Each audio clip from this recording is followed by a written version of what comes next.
민수기 9장에 기록된 이 말씀을 통해서 하나님께서 주시는 은혜를 우리가 함께 나누기를 원합니다. 이 민수기라는 성경은 계속해서 말씀을 드렸지만 이 이스라엘 백성들이 광야에서 훈련받는 내용을 기록한 책입니다. 결국 이것은 우리의 영적인 훈련, 이 경건의 훈련에 대해서 말씀을 하는 것입니다. 우리가 세상에 나가기 전에 이 교회 공동체 속에서 훈련받고 준비될 때 하나님 백성답게 살게 되는 것이고, 또 이런 성숙한 백성들에게 하나님께서 은혜와 복을 주시는 것입니다. 그러므로 이 민수기 1장에서 10장까지는 준비와 훈련에 관한 내용을 기록을 하고 있고요. 민수기 11장부터는 실제로 광야로 출발하는 내용이 기록이 되어 있습니다. 그리고 오늘 민수기 9장에도 이 가나안 땅에 들어가기 전에 이스라엘 백성들이 준비해야 될 일에 대해서 말씀을 하고 있습니다. 오늘 본문에는 두 가지 내용이 기록되어 있습니다. 이 광야에서 맞이하는 첫 번째 유월절과 또 하나님의 임재와 또 이 성령의 인도를 상징하는 불기둥과 구름기둥에 대해서 말씀을 하고 있습니다. 먼저 유월절에 대한 말씀입니다. 여러분, 유월절은 이스라엘이 지켜야 할 3대 절기 중에 첫 번째 절기로서 이스라엘 백성들의 구원을 상징하는 절기입니다. 애굽에서 이스라엘 백성들이 구원을 받을 때 마지막 10번째 재앙이 임할 때 애굽에 있는 모든 장자가 죽어야 했지만 어린 양을 대신 죽여 그 피를 문설주와 임방에 발라두었을 때 이 죽음의 사자가 그 집을 넘어가게 되므로 장자의 죽음에서 살아나게 됩니다. 여러분, 장자를 살리기 위해 어린 양이 대신 죽었기 때문에 이 유월절은 우리를 위해 대신 죽으신 예수 그리스도를 상징하는 절기입니다. 그래서 이스라엘 백성들은 이 가나안 땅에 들어가서도 이 절기를 지킴으로 하나님께서 우리를 구원하신 분이라는 것을 기억하게 하는 것입니다. 오늘 본문에는 출애굽한 지 1년이 되었을 때 1월 14일 유월절의 기간이 되었기 때문에 이 광야에서 첫 번째 유월절을 지키게 된 것입니다. 여러분, 3절 말씀에 보시면 그 정한 길 곧 이달 14째 날 해질 때 유월절을 지키라 라고 말씀을 합니다. 그런데 한 가지 문제가 생겼습니다. 백성들 중에 시체를 만짐으로 부정하게 된 자가 생겼습니다. 아마 가족 중에 누가 죽음으로 장례를 치르게 된 것입니다. 그러면 이 사람은 일주일 동안 부정하게 되므로 하나님께 예물을 드릴 수 없고, 또 이 한 가정은 백성들과 함께 유월절을 지키지 못하기 때문에 이 하나님의 은혜를 누리지 못하게 된 겁니다. 여러분, 이 문제를 해결하기 위해 이 사람들이 모세와 아론에게 나가 의논을 하게 되고, 또 모세는 하나님께 나와 묻게 되는 장면이 기록이 되어 있습니다. 여러분, 이 민수기 9장 6절에서 8절까지 말씀을 잘 보시면 이 신앙에 문제가 생겼을 때 어떻게 해결하는지를 잘 보시기 바랍니다.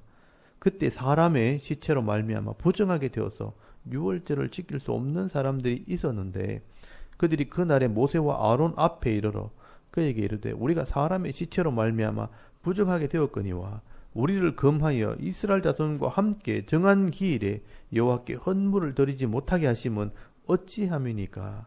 모세가 그들에게 이르되 기다리라. 여호와께서 너희에게 대하여 어떻게 명령하시는지 내가 들으리라 라고 말씀을 합니다. 여러분, 지금 이 시체를 만져 부정하게 된 이 한 가정이 절기를 지킬 수 없다는 말씀 때문에 이 문제를 해결하려고 모세와 아론을 찾아와 질문을 하게 된 것입니다. 여러분, 우리가 인생을 살아가다가 이 신앙의 문제를 만났을 때 어떻게 해야 될지 모를 때 어떻게 해야 되는가, 내가 뭘 잘 모르면서 이 문제를 해결하려고 세상의 방법을 찾아간다든지 내 생각대로 그냥 결정을 내려버리고 살아간다면 이게 하나님의 뜻이 아니라면 결국 죄를 짓게 되는 것입니다. 여러분, 그럴 때 지도자를 찾아와 질문을 하고 하나님께 묻는 것이 지혜로운 것입니다. 이 성도는 질문하는 습관을 가져야 합니다. 근데 그게 쉽지는 않습니다. 그리고 여러분, 지도자가 잘 모르면 어떻게 해야 됩니까? 하나님께 물어야 합니다. 그래서 여러분, 오늘 8절 말씀에 보시면 기다리라.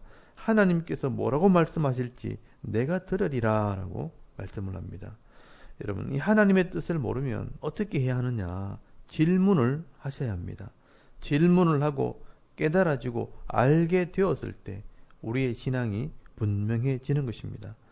여러분, 로마서 12장 2절 말씀해 보시면 너희는 이 세대를 본받지 말고 오직 마음을 새롭게 함으로 변화를 받아 하나님의 선하시고 기뻐하시고 온전한 뜻이 무엇인지 분별하도록 하라. 이것이 우리의 영적인 예배라고 말씀을 하고 있습니다. 그리고 여러분, 에베소서 5장 17절부터 18절까지 말씀에도 보시면 그러므로 어리석은 자가 되지 말고 오직 주의 뜻이 무엇인가 이해하라.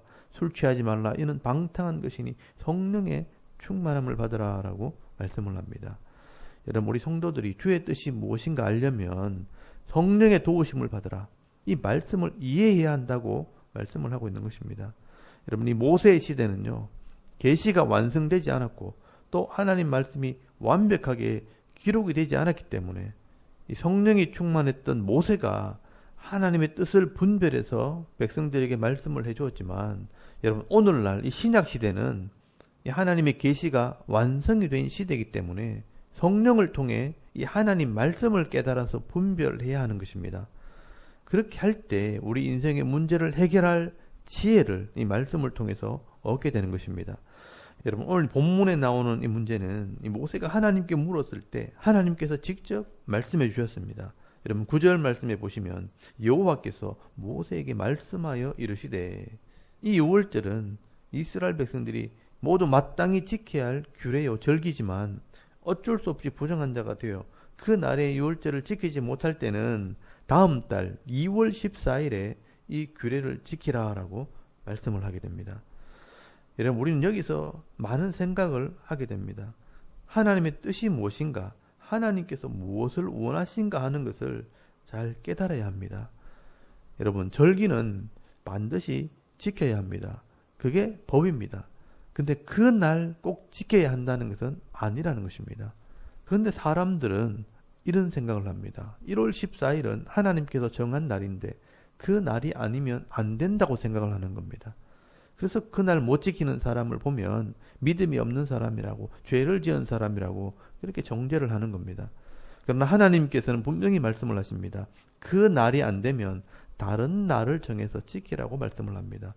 중요한 것은 유월절을 지키는 그 마음과 믿음이지 그 한 날이 중요한 게 아니라는 것입니다. 그래서 여러분 13절 말씀에 보시면 유월절을 안 지키려고 하는 것은 죄가 된다고 말씀을 합니다. 그러나 사람이 정결하기도 하고 여행 중에도 있지 아니하면서 유월절을 지키지 아니하는 자는 그 백성 중에서 끊어지리니 이런 사람은 그 정한 기일에 여호와께 헌물을 드리지 아니하였은즉 그의 죄를 담당할지며라고 말씀을 합니다. 여러분, 어쩔 수 없는 상황에서 그 날을 지키지 못하면 다른 날을 지키면 되지만 충분히 유월절을 지킬 수 있는 상황인데도 안 지킨다면 그 백성은 그 죄를 자기가 담당해야 된다는 것입니다. 여러분, 이것은 하나님 말씀을 100% 문자 그대로 완벽하게 지키는 것이 중요한 게 아니라 그 법을 주신 하나님 마음을 이해하고 그 말씀을 존중히 여기는 자를 하나님께서 기뻐하신다는 의미가 되는 것입니다. 그런데 여러분, 우리는 이런 문제가 생겼을 때 하나님께 묻지 않고 그냥 말씀대로 1월 14일 절기를 지켜야 된다고만 주장하고 정죄하면 서로 상처를 입기도 하고 서로 다투고 싸우게 되는 일이 벌어지게 된다는 겁니다. 여러분, 오늘날 한 가지 예를 들면 우리 한국교회 같으면 성수주일이 바로 이런 문제입니다. 성도는 반드시 주일을 지켜야 된다. 밤 12시부터 다음날 밤 12시까지 반드시 주일을 지켜야 된다라고 이렇게 주장을 하면서 만약에 이렇게 주일을 지키지 않으면 벌 받는다라고 우기게 된다면 이 문제 때문에 서로 다투게 되는 겁니다. 그래서 사도 바울은 초대교회에서도 이런 문제가 생겼을 때 이 문제를 해결하기 위해 말씀을 합니다. 법보다 더 중요한 것은 사람이라는 것입니다. 여러분, 로마서 14장 1절에서 6절까지 말씀을 한번 찾아보시기 바랍니다. 거기 보시면 두 가지 문제가 나옵니다. 우상의 제물을 먹는 문제와 안식일을 지키는 문제를 가지고 서로 싸움이 벌어지게 됩니다. 믿음이 연약한 자를 너희가 받되 그의 의견을 비판하지 말라. 어떤 사람은 모든 것을 먹을 만한 믿음이 있고 믿음이 연약한 자는 채소만 먹느니라. 먹는 자는 먹지 않는 자를 업신여기지 말고 먹지 않는 자는 먹는 자를 비판하지 말라. 이는 하나님이 그들을 받으셨습니다. 남의 하인을 비판하는 너는 누구냐? 그가 서 있는 것이나 넘어지는 것이 자기 주인에게 있음에 그가 세움을 받으리니 이는 그를 세우시는 권능이 주께 있음이라. 어떤 사람은 이 날을 저 날보다 낮게 여기고 어떤 사람은 모든 날을 같게 여기나니 각각 자기 마음으로 확정할지니라. 나를 중히 여기는 자도 주를 위하여 중히 여기고 먹는 자도 주를 위하여 먹으니 이는 하나님께 감사함이요 먹지 않는 자도 주를 위하여 먹지 아니하며 하나님께 감사하느니라 라고 말씀을 합니다. 여러분 성경에 우상을 섬기지 말라라고 말씀하셨고 또 안식일은 거룩히 지키라 라고 말씀을 하셨습니다. 근데 여러분 이 우상의 제물을 먹는 것과 안 먹는 것 때문에 또 안식일이 토요일이다 주일이다 서로 싸우지 말라고 말씀을 하는 겁니다. 여러분 하나님께서는 사람을 위해 이 법을 만들었지 이 법을 위해서 사람이 있는 것이 아니라는 것입니다. 그래서 우상의 제물을 먹어도 되고 안 먹어도 됩니다. 또 안식일을 지키는 것은 토요일도 될 수 있고 주일도 되는 겁니다. 그런데 그 문제를 가지고 내가 옳다고 한 사람을 정죄하거나 잡지 말라는 겁니다. 서로 정죄하는 것이 하나님의 뜻이 아니라는 겁니다. 그래서 여러분 로마서 14장 17절에서 23절까지 말씀해 보시면 이 하나님의 나라는 먹는 것과 마시는 것이 아니요 오직 성령 안에 있는 의와 평강과 희락이라. 이로써 그리스도를 섬기는 자는 하나님을 기쁘시게 하며 사람에게도 칭찬을 받느니라. 그러므로 우리가 화평의 일과 서로 덕을 세우는 일을 힘쓰나니 음식으로 말미암아 하나님의 사업을 무너지게 하지 말라. 만물이 다 깨끗하되 끓이김으로 먹는 사람에게는 악한 것이라.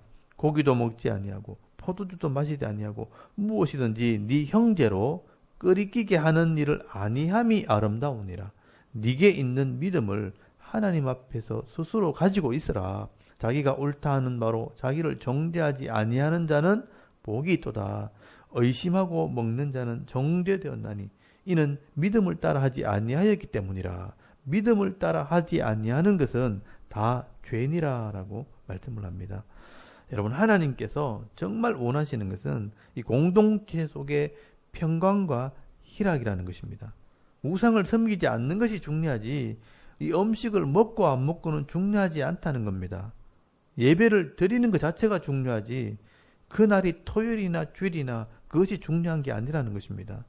그런데 그 음식 때문에 먹는 사람과 먹지 않는 사람 그 날 때문에 토요일이다 주일이다 이렇게 따지면서 사람을 정죄하고 다투고 싸우는 것은 하나님의 뜻이 아니라는 것입니다. 그래서 서로 비판하지 말라. 서로 끓이게 하지 말라. 믿음이 없이 하지 말라. 이렇게 말씀을 하는 것입니다. 그리스도를 섬기는 자는 하나님을 기쁘시게도 해야 되지만 사람에게도 칭찬을 받아야 된다고 말씀을 합니다. 그래서 화평하는 일과 서로 덕을 세우는 일에 힘써라고 말씀을 하는 것입니다. 여러분 여기서 하나님의 뜻이 무엇인가 우리가 잘 분별할 수 있기를 바랍니다. 하나님께서는 그 날보다 그 사람을 더 중요하게 여기시는 것입니다. 그런데 사람들은 이 율법은 꼭 지켜야 하는 것이라고 생각하기 때문에 이런 율법을 어기는 사람을 보면 이런 믿음 없는 사람, 이 나쁜 사람 이렇게 생각할 수 있다는 것입니다. 여러분 하나님께서는 율법만 완벽하게 지키라고 말씀하지 않습니다. 율법을 준 목적을 깨달아서 하나님을 존중히 여기고 이 공동체 속에서 어떻게 해야 하는가 서로 논의하고 배려할 때 하나님께서 가장 좋은 길로 인도하시는 것입니다. 여러분 우리가 완벽하게 말씀을 지키려고 하기보다 늘 부족함을 느끼고 하나님을 기억하는 삶을 살 때 하나님께서는 우리에게 은혜를 베풀어 주시는 것입니다. 여러분 오늘 이 민수기 9장에 이 유월절을 못 지킨 사람들을 배려하면서 다른 날을 정해서 말씀을 순종하게 하시는 이 하나님의 마음이 무엇인지를 여러분 잘 깨달으시기 바랍니다. 여러분 오늘도 우리가 늘 말씀 앞에 엎드리고 그 말씀을 주신 하나님을 존중히 여기며 사람들과 평화와 기쁨을 누리며 살아갈 수 있는 저와 여러분의 이런 신앙의 모습이 되실 수 있기를 바랍니다. 그리고 두 번째는 이 불기둥과 구름기둥입니다. 여러분 16절에서 17절까지 말씀해 보시면 항상 그리하여 낮에는 구름이 그것을 덮었고 밤이면 불 모양이 있었는데 구름이 성막에서 떠오르는 때에는 이스라엘 자손이 곧 행진하였고 구름이 머무는 곳에 이스라엘 자손이 진을 쳤으니라고 말씀을 합니다. 여러분 이 구름이 오래 머물면 이스라엘 백성들이 오래 진을 치고요. 또 구름이 바로 움직이면 또 바로 따라서 행진을 했다고 말씀을 합니다. 이 구름은 오늘의 성령의 인도를 상징하는 것입니다. 하나님께서 우리의 삶을 인도하시고 때를 따라 돕는 은혜로 우리를 도우신다는 것입니다. 여러분 구약에서 이스라엘 백성들은 낮에는 구름이 그늘이 되어주고 또 밤에는 불기둥이 따뜻함을 주기 때문에 눈으로 보고 몸으로 체험을 했지만 여러분 지금 우리는 눈에 보이지 않는 이 하나님의 은혜를 따라 살아가게 되는 것입니다. 불기둥과 구름기둥은 하나님이 자기 백성들과 함께 하신다는 것을 잊지 않게 하는 도구인 겁니다.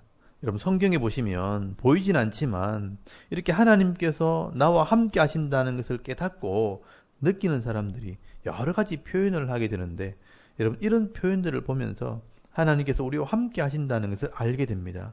여러분 그런 내용 중에 하나를 함께 읽어보기를 원합니다. 여러분 시편 139편 말씀을 한번 찾아보시기 바랍니다.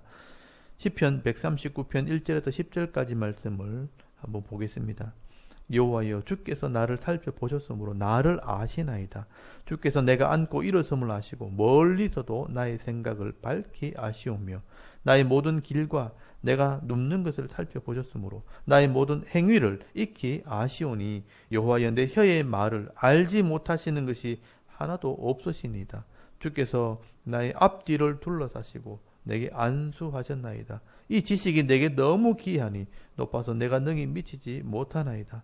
내가 주의 영을 떠나 어디로 가며 주의 앞에서 어디로 피하리이까. 내가 하늘에 올라갈지라도 거기 계시며 수월에 내 자리를 펼지라도 거기 계시니이다. 내가 새벽 날개를 치며 바다 끝에 가서 거주할지라도 거기서도 주의 손이 나를 인도하시며 주의 오른손이 나를 붙드시리다 라고 말씀을 합니다. 여러분 이 시는 다윗이 기록한 시입니다. 이 다윗은 눈에 보이지 않지만 하나님께서 늘 함께 하고 있다는 것을 잊지 않았다는 겁니다. 지금 우리 눈에는 불기둥과 구름기둥은 보이지 않지만 하나님께서 우리를 지키시고 있다고 말씀을 하고 있습니다. 나의 앉고 일어섬을 아시고 나의 생각도 아시고 내 모든 행위도 아시고 내 혀의 말도 알지 못하시는 것이 없다라고 말씀을 합니다. 여러분 하나님께서 내 앞뒤를 둘러싸셨다고 말씀을 합니다. 우리가 하나님의 눈을 피할 수가 없습니다. 비행기를 타고 하늘에 올라갈지라도 배를 타고 저 멀리 바다 밖에 있을지라도 거기에도 하나님께서 계십니다. 그래서 여러분 중세시대는 코람데오란 말이 유행하게 되었습니다. 하나님 앞에서라는 말입니다. 우리는 항상 하나님 앞에 있다는 것입니다. 이것을 유대인들은 내 담당 천사가 나와 함께 한다고 이해를 하게 되었습니다. 여러분 그 내용이 마태복음에 나오는데요. 여러분 마태복음 18장 10절 말씀에 보시면 삼과 이 작은 자 중에 하나도 없이 여기지 말라. 너희에게 말하노니 그들의 천사들이 하늘에서 하늘에 계신 내 아버지의 얼굴을 항상 배옵느니라 라고 말씀을 하고 있습니다.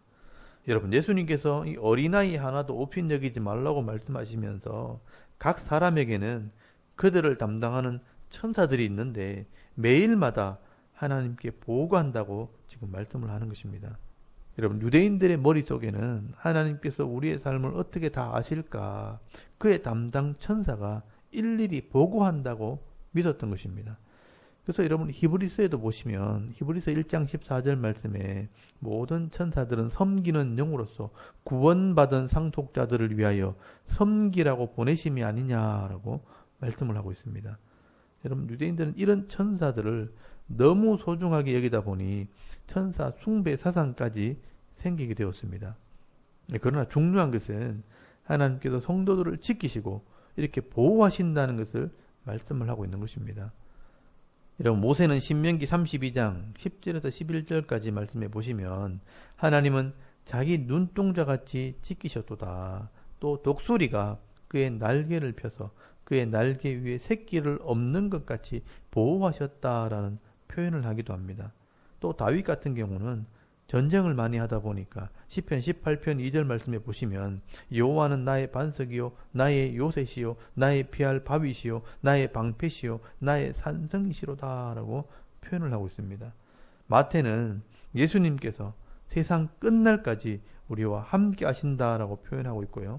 또 요한은 성령께서 내 속에 영원히 계신다라고 표현을 하고 있습니다.